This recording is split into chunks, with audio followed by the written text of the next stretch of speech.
Salam, əziz və dəyərli izləyicilərim. Bugün çox saylı suallarınıza video çəkirəm, suallarınız üçün video çəkirəm. Çünki çox insanlarda ağızda, dodağa ağ, belə deyim də, lor dildə ağ şeylər çıxır. Stomatitdir, bilmirəm, göbələkdir, bilmirəm.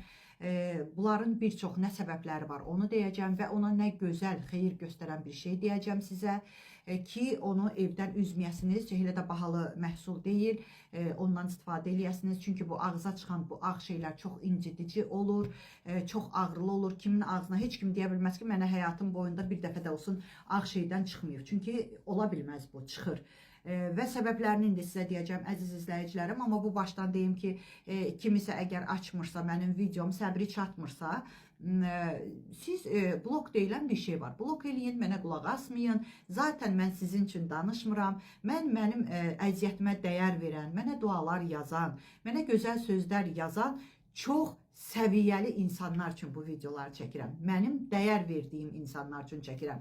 Bax, belə insanlar üçün çəkirəm. Ona görə sizin yeriniz bura deyil. Sizi mən tam yaxşı anlayıram. Buyurun, blok eləyin, gedin başqa səhifələrə. Sizin ürəyinizcə olan çox səhifələr var.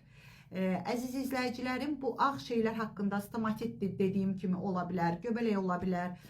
Stomatitin Azərbaycan dilində elə mən bilən Azərbaycan dilində də stomatitdir. Bunun səbəbləri belədir ki, infeksiyadan da ola bilər, əliniz bulaşıq ağzına vura bilər, uşaqlar, böyüklər ola bilər, ondan düşə bilər və həm də o keçicidir, bunu da deyim. Elə bir kiminsə ağzına dəyən o ağ şey çıxıbsa, onun ağzına dəyən çaşqanı mı, nə bilim, nəyisə ağzınıza vursanız, onda sizdə də çıxma ehtimalı çoxdur. Çıxma ehtimalının faizi çoxdur, əziz izləyicilərim. Və ən çox da antibiotik olunanda, antibiotik zamanı bu ağza göbələklər çıxır, cürbəcür olur. Üzr istəyirəm, qaşınma da ola bilər qadınlarda, yəni o göbələyin növləridir. Ən çox da ağızda çıxır ağ şeylər. Mən birinci hamınızdan xahiş eləyərdim ki, antibiotikdən istifadə eləməyin, dəyərli izləyicilərim. Çünki antibiotik ziyandır. Rusiyada ümumiyyətcə, bilirsiniz, mən Rusiyada yaşayıram. Rusiyada ümumiyyətcə antibiotiki ən son halda yazırlar. Yəni onlar nifrət edirlər. Onların yanında əgər adam vurubsa da gedib deyəndə hirslənirlər ki, niyə antibiotik vurmuşdun ki? Yəni son həddə vururlar, son ağır vəziyyətdə olanda vururlar. Mən demirəm vurun. Əgər vurdurmayın. Mən əgər savadlı həkimdirsə, savadına güvəndiyiniz həkimdirsə, o yazırsa antibiotiki, demək ki, məsləhət bilir. Amma sizi pul kimi görən ki, çox həkimlər elədir, yaxşıların qarşısında baş əyirəm. Onlardan olan özdə əl axsusda deyirlər ki, qabını tullama, mənə gətir, göstər və yaxud şəklini çək, mənə göstər ki, vurdun. Bilin ki, bu artıq siz bir tələdəsiniz, onlar firma dərmanlarıdır, o firma dərmanından onların şotuna pul keçdiyi üçün sizə zastavit eləyirlər ki, sizi məcbur edirlər ki, siz o iynələri vurdurasınız. Yəni çalışdıqca uzaq olun. Təbii antibiotiklərimiz var, zəncəfil, sarımsaq, bunlardan istifadə eləyə bilərsiniz. Bol iluq su içə bilərsiniz ki, infeksiya getsin. Sizin bədəninizdən boğazınız gəlirsə, qara çayla qarqara eləyə bilərsiniz. İndi isə ağzınızda olan həmən ağ şeyləri üçün elə ona da demək, mən sizə bir dənə burasını deyim ki, bunu deməsəm olmaz.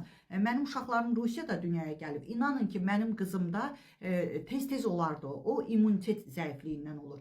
Və mənim uşaqlarımın, birinci uşağımın, üzr istəyirəm hamınızdan, birinci evladım öz qucağımda 5 aylıq dünyasını dəyişib, çünki ağır doğuşlu olmuşdu, yenə də deyirəm, üzr istəyirəm və mənim o kartiçka deyirlər, kartiçkamda yazıldığı üçün mən ikinci qızımı burada institutda, Rusiyada, qızımı institutda dünyaya gətirdim Rusiyada.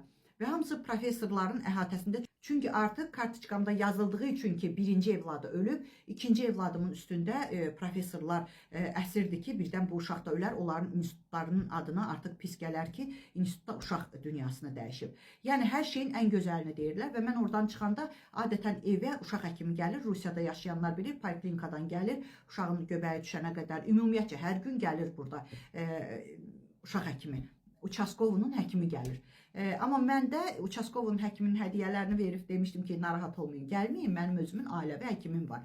Evə də professor gəlirdi uşağımdan ötürü ki, o gəlirdi, hər şeyini istəyir, göbəyi olsun, nəyi olur olsun. Yəni, bunu sizə deməyə özümə borc bilirəm ki, və o professor mənə qızıma qoymurdu ki, antibiotiklər zad vurulsun. Nə oğluma, nə qızıma. Mən vurdurmamışam. Yəni, bilmirlər mənim uşaqlarım. Böyüyəndən sonra da mən onlara icazə verməmişəm ki, özümüz də istifadə eləməmişik.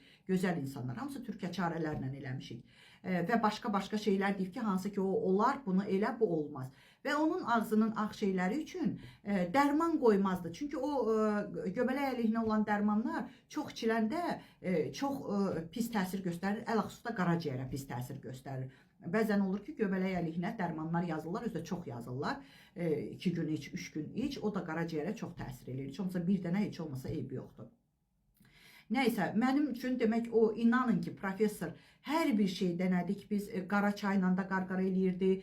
Siz də eləyə bilərsiniz, prob eləyərsiniz. Çox güman ki, tünd qara çay antibakteriyal təsir göstərir. Boğazınızı da qarqara eləyə bilərsiniz, ağzınızı da qarqara eləyə bilərsiniz və əsas odur ki, onun ucundakı o ağ, bu stomatitin ucunda ağ nəsə olur. Bax, o ağ oradan getməsə, o başlayacaq yayılmağa, daha da dərinləşməyə. Çalışın özdə tez üstünə düşün. Elə ki, hiss elədiniz ki, balaca çıxıbdır, tez onu silməlisiniz. Nə ilə? Təsəvvür eləyə bilərsinizmi ki, professor özü ensiklopediyaları araşdırdı ki, nə eləsək tez gedər və mənə vinilin yazdı. Təsəvvür eləyin, 25 il, 26 il bundan qabaq. Vinilin üstündə şüşəsini qoyacam, adını qoyacam. Vinilin deyilən bir şeyi yazdı. Dedi ki, onu al evdən üzmə. Azərbaycana da gedəndə özümlə aparırdım. Çünki o vaxt Azərbaycanda yox idi. Amma indi mən kimə deyirəmsə, qrupumun xanımlarına, onlar o vinilini tapıb alırlar. İç qiymətini düzü soruşmamışam. Yəni, Bakıda bütün apteklərdə var. Rayonlardan da sifariş edə bilərsiniz. Bakıdan sizin üçün gətirərlər. Gel kimi bir şeydir. Çalışın onun üstündəki o ağ şeyi yavaş-yavaş, bilirəm çox ağrıdıcı şeydir. Təmiz pambıqlı çöplə, vatlı paliçka ilə, amma təmiz olsun. Çox xahiş edirəm, ciddi şəkildə. Onu həmən o vinilin gel kimidir. Ora batırırsınız. Çalışın yavaş-yavaş da olsa o ağın üstünü aparın ki, o ağ getsin. O tez qanayacaq. Narahat olmayın. Qanamağı daha gözəldir. Və görəcəksiniz ki, vinilinlə möcüzədir. Sildikdən sonra ağrı da getdi. Ağrını da aparır. Acı deyil, heç bir tamı yoxdur. Eləcə, biraz elə bilin ki, kley fason geldi belə, biraz. O niyə elədi? Çünki ağız sulu yer daxı. Yəni, o orada su ona təsir göstərmir. Tez getmir, orada qalır. Çalışın əvvəlcə yaxşı-yaxşı qurudun ağzınızı, təmiz, steril pambıqla. Sonra vinilinlə silin. Yenə də deyirəm, üstünə qoyacam. Gözəl xanımlar, gözəl bacılarım, onu evdən üzməyin. Mənim də evimdən indi yoxdur. Çünki bizdə çoxdandır.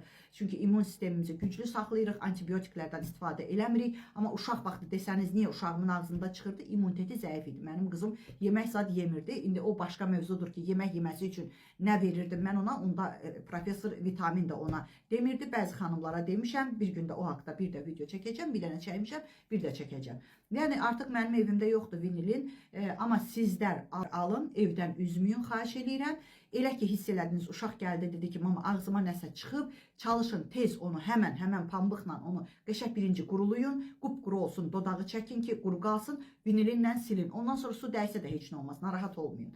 Yəni, onu evdən üzməyin, xahiş edirəm, yenə də deyirəm, əlinizi yumamış, uşaqlara da öyrədin, əllərini yumamış, yerdən, mağazadan nəyisə yumamış meyvəniz adı yeməsinlər, çünki o halda da çıxa bilər, infeksiyadan da ola bilər və ən pis cəhəti budur ki, tez üstünə düşməsəniz, yanından bir neçəsi çıxır, hətta deşik belə aça bilər, dərinləşib.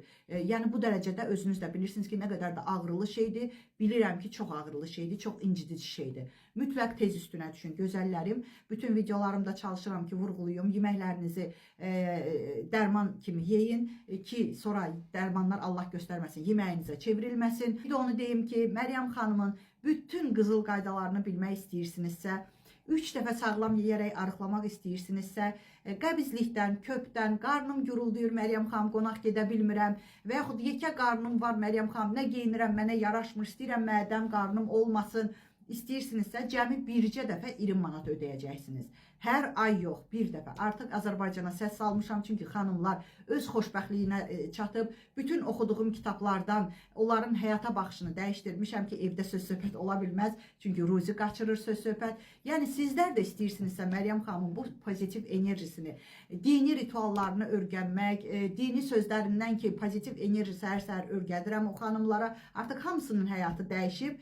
İstəyirsinizsə, cəmi bircə dəfə 20 manat verməklə qrupuma gələ bilərsiniz. Nömrəmi videonun üstündə qoya bilmirəm, çünki TikTok icazə vermir.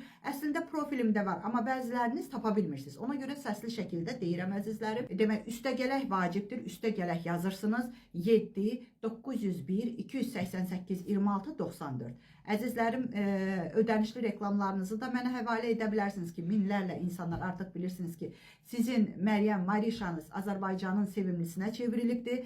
Çünki bacardıqca can qoyuram ki, insanlar dərmandan, antibiotikdən, zərərli şeylərdən uzaqlaşsınlar. Əziz izləyicilərim, şükürlərinizi bol edin ki, şükürləriniz çox olsun. Şikayətlərinizi azaldın ki, şikayətləriniz azalsın. Sağ olun.